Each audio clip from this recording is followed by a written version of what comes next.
एक अघोरी जो जीवन और मृत्यु के रहस्यों को जानने के लिए 30 साल तक साधना करता रहा। उसकी पूरी जिंदगी शमशान में बीती। वो चिताओं के बीच सोया, राख को शरीर पर लपेटा और उन शक्तियों से संपर्क किया जिनके बारे में आम इंसान सोच भी नहीं सकते। लेकिन एक दिन उसे एक संकेत मिला, एक ऐसा बुलावा जो हर अघोरी का सपना होता है। ये बुलावा था एक गुप्त महासभा का, जो हर 12 साल में एक बार होती है। कहते हैं इस सभा में वे ही अघोरी जा सकते हैं जिन्होंने मृत्यु और आत्मा के सबसे गहरे रहस्यों को समझ लिया हो। वहाँ क्या होता है, कौन कौन आता है और त्रिलोचन नाथ को कैसी परीक्षाओं से गुजरना पड़ा, ये कहानी आपको अघोरियों की उस दुनिया में ले जाएगी जिसे बहुत कम लोगों ने जाना है। बनारस के मणिकर्णिका घाट पर चिताओं की लपटें हमेशा जलती रहती थीं। धुएं में लिपटा यह स्थान केवल मृतकों की अंतिम यात्रा का नहीं, बल्कि उन साधकों का भी केंद्र था जो जीवन और मृत्यु के बीच के रहस्यों को जानना चाहते थे। उन्हीं में से एक था त्रिलोचन नाथ। बचपन में ही उसने सांसारिक बंधनों को त्याग दिया था और अघोर साधना के मार्ग पर निकल पड़ा था। साधना के 3 दशक पूरे होने के बाद उसे वो संकेत मिला जिसकी प्रतीक्षा हर अघोरी करता है, एक गुप्त महासभा में प्रवेश का आमंत्रण। इस महासभा की चर्चा केवल संकेतों और फुसफुसाहटों में होती थी। कोई नहीं जानता था कि ये कहाँ होती है, कौन इसका हिस्सा बन सकता है और वहाँ क्या होता है। कहा जाता था कि वहाँ जाने वाले बहुत कम लोग लौट कर आते थे और जो लौटते वे पहले जैसे नहीं रहते। त्रिलोचन नाथ जानता था कि ये अवसर जीवन और मृत्यु के बीच की अंतिम दीवार को पार करने का था। संकेत के अनुसार सभा अमावस्या की रात को होगी, जब चंद्रमा पूरी तरह से लुप्त हो जाएगा और अंधकार का साम्राज्य होगा। उस रात त्रिलोचन नाथ ने अपने शरीर पर शमशान की राख मलकर एकांत में बैठ साधना की। जैसे जैसे रात गहराती गई, हवा भारी होती गई। एक अनजानी शक्ति उसे खींच रही थी। उसने महसूस किया कि वह चेतना की एक अलग अवस्था में प्रवेश कर रहा है। उसकी आंखों के सामने दृश्य बदलने लगे।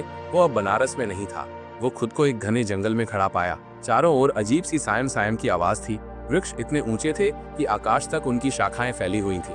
वहां का अंधकार किसी सामान्य रात के अंधेरे से अलग था, मानो प्रकाश की अवधारणा ही समाप्त हो गई हो। अचानक उसे एक हल्की रोशनी दिखी।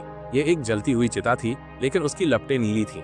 चिता के पास एक आकृति खड़ी थी, एक वृद्ध अघोरी जिसकी आंखें दहकते अंगारों जैसी थीं। वृद्ध अघोरी ने कहा, आगे बढ़ो, लेकिन हर कदम पर मृत्यु की परछाई होगी।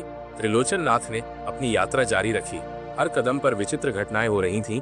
कभी उसे हवा में तैरती छायाएं दिखती, कभी किसी अनदेखी शक्ति का हाथ उसे पकड़ने की कोशिश करता, पर वो रुका नहीं। अंततः वह एक विशाल शमशान में पहुंचा।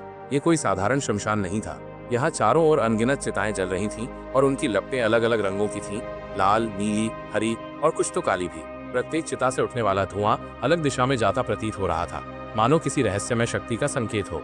शमशान के मध्य में एक विशाल अग्निकुंड था जिसकी आग आकाश को छू रही थी। उसके चारों ओर कई अघोरी बैठे थे। उनकी आंखें बंद थीं, पर उनके चारों ओर अदृश्य शक्तियां मंडरा रही थीं। तभी एक अघोरी ने अपनी आंखें खोली। वो महासिद्ध था, वो जो इस सभा का संचालन करता था। महासिद्ध की आवाज गूंजी, तुम्हें महासभा में प्रवेश चाहिए?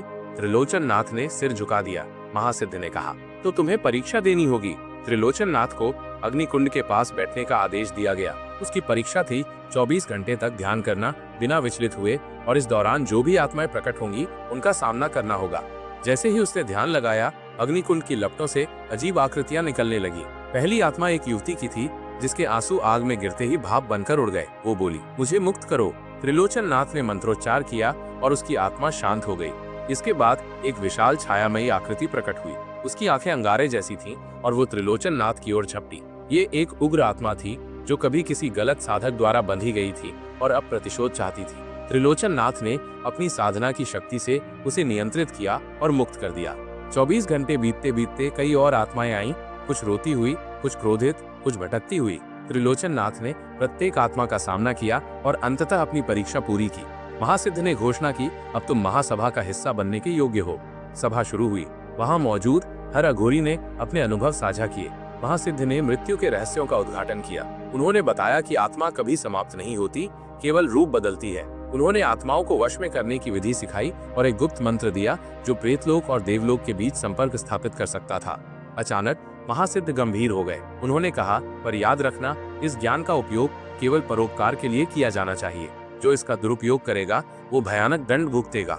सभा समाप्त हुई, पर त्रिलोचन नाथ के भीतर एक नया ज्ञान जाग उठा था। वो वापस लौटा, पर पहले जैसा नहीं था। उसके पास अब वह शक्ति थी जो जीवन और मृत्यु के बीच के रहस्यों को समझ सकती थी। उसने इस शक्ति का उपयोग केवल जरूरतमंदों की मदद के लिए किया, पर उसने देखा कि कुछ अघोरी इस शक्ति को भटकाने लगे थे।